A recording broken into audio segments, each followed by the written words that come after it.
तपाईँहरूलाई धेरै धेरै धन्यवाद तपाईँहरू आइदिनु भएकोमा। र आज हामी चाहिँ सधैँको जस्तो नियमित सँगसँगै सरसफाइ प्रवर्धन कार्यक्रम पनि हामी गर्न लागिरहेका छौँ।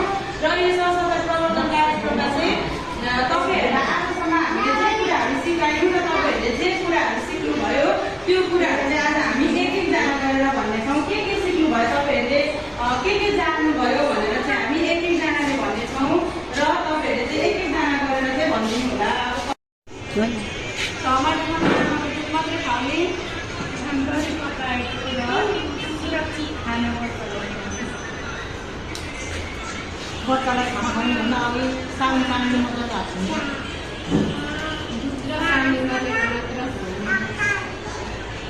सबैजना प्रयोग गर्ने र बच्चाको दिशा कतिमा थाल्ने बच्चालाई सम्पूर्ण सिकाइ समय यहाँहरूलाई धेरै धेरै धन्यवाद। यहाँहरूले